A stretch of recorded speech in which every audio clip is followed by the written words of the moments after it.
Hello एचटीडी students. तो बेटा हम जो है वो यूपीएससी में यूनिट 4 में अब तक हमने जो है वो सोलर सिस्टम के बारे में जो है वो पढ़ लिया था कि हमारी अर्थ जो है वो किस तरीके से रोटेट करती है, रिवॉल्व्स करती है।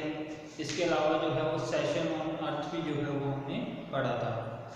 आज का जो हमारा टॉपिक रहेगा यूनिट 4 में वो है सोलर एंड लूनर एक्लिप्स, यानी कि सूर्य ग्रहण और चंद्र ग्रहण। आपने कई बार जो है वो देखा होगा, ठीक है, सूर्य ग्रहण लगते हुए यानी कि सूरज को ग्रहण लगते हुए भी देखा होगा और चंद्र ग्रहण भी जो है वो आपने देखा होगा।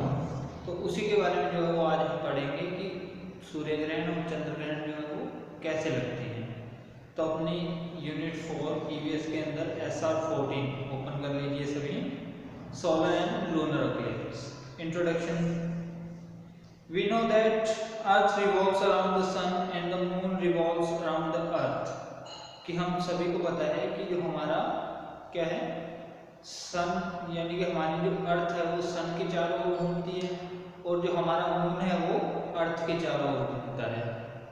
सो in effect both earth and moon are revolving around the sun.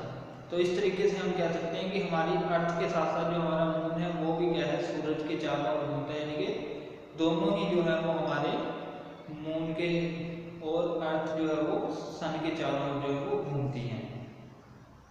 During this revolution sometimes all three comes in a straight line and cast a shadow on each other. तो इसमें क्या है कि ऐसे ही घूमते घूमते क्या है, कई बार तीनों एक स्ट्रेट लाइन में आते हैं, यानी कि तीनों एक ही लाइन में आते हैं कि सन मून अर्थ या फिर सन अर्थ और मून, यानी कि एक स्ट्रेट लाइन में आ जाते हैं। ठीक है, तो जिससे क्या है उनकी शैडो यानी कि सन से लाइट आती है तो वो उसको ब्लॉक कर देती है, तो उसकी एक परछाई यानी कि जैसे हमारी परछाई होती है वैसे ही उसकी परछाई क्या है दूसरे के ऊपर जो है वो पड़ती है। This creates a very interesting phenomena called the eclipse. तो ये परछाई जो पड़ती है इससे क्या है एक इंटरेस्टिंग फिनोमिना बनता है जिसे हम क्या कहते हैं, एक्लिप्स कहते हैं, ग्रहण कहते हैं। Eclipse means hiding. एक्लिप्स का मतलब क्या है, छुपा देना या छुपा हुआ। ठीक है, it happens when either the sun or the moon appears hidden to a viewer on earth. तो इसमें क्या होता है कि जो हम अर्थ के ऊपर हैं तो हमें क्या है, या तो जो है वो सूरज छिपा हुआ दिखता है या फिर चांद जो है वो छिपा हुआ दिखता है। There are two types of eclipse, solar and lunar eclipse. तो इस तरीके से हमारे दो जो है वो एक्लिप्स बन जाते हैं, सोलर एक्लिप्स और लूनर एक्लिप्स। तो सबसे पहले है हमारा सोलर एक्लिप्स यानी कि सूर्य ग्रहण। Solar eclipse occur when the moon comes in between the sun and the earth. तो हमारा सोलर एक्लिप्स कब होता है, जो क्या है हमारा जो मून है यानी कि चांद जो है वो क्या है सन और अर्थ के बीच में आ जाता है। तो उससे क्या होता है कि जो मून है उसके ऊपर जो है वो लाइट पड़ती है सन की, और उससे क्या है जो शैडो बनती है वो अर्थ के ऊपर पड़ती है मून की। On the place on earth where the shadow of the moon falls people can't see the sun. तो अब जितने एरिया के ऊपर जो है वो मून की शैडो पड़ रही होती है इस टाइम पे, तब क्या होता है कि वहां पे जो है वो लोग सन को जो है वो नहीं देख पाते हैं, तो इसलिए उनको लगता है कि ये वहां पे क्या है सूर्य ग्रहण जो लगा है। और the sun is hidden from them, या हम कह सकते हैं कि इससे क्या होता है कि उस शैडो के जिस एरिया में शैडो है वहां पे हमें सूरज जो है वो छिपा हुआ दिखाई देता है। This is called solar eclipse. इसे हम क्या कहते हैं, सोलर एक्लिप्स कहते हैं। अब आता है लूनर एक्लिप्स यानी कि चंद्र ग्रहण।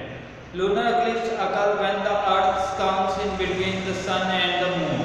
तो जो हमारी लूनर एक्लिप्स होती है वो क्या होती है कि जब हमारा सन और मून के बीच में अर्थ आ जाती है, तो तब क्या होता है कि जो अर्थ की शैडो है वो किस पे पड़ती है, मून पे पड़ती है, तो मून जो है वो हमें दिखाई नहीं देता है। The earth blocks rays of sunlight from reaching the moon। तो अर्थ क्या करती है, जो सन की लाइट है उसको मून तक जाने से रोक देती है। For a person standing on earth, the moon becomes hidden in earth's shadow। तो इससे क्या होता है कि इससे हमें जो है वो जो पर्सन पृथ्वी के दूसरी तरफ यानी कि जहाँ से शैडो ब्लॉक हुई है उसकी, जहाँ से शैडो जो है वो मून के ऊपर पड़ रही है अर्थ की, वहाँ पे अगर कोई पर्सन है तो उसको क्या है वो मून जो है वो दिखाई नहीं देता। This is called lunar Eclipse. तो इसे हम क्या कहते हैं, हमारा लूनर इक्लिप्स यानी कि चंद्र ग्रहण कहते हैं। तो यहाँ पे आपकी यूनिट 4 जो है वो कंप्लीट हो गई है। इसको एक बार अच्छे से जो है वो रीड करके रिवाइज कर लीजिएगा बेटा। Thank you.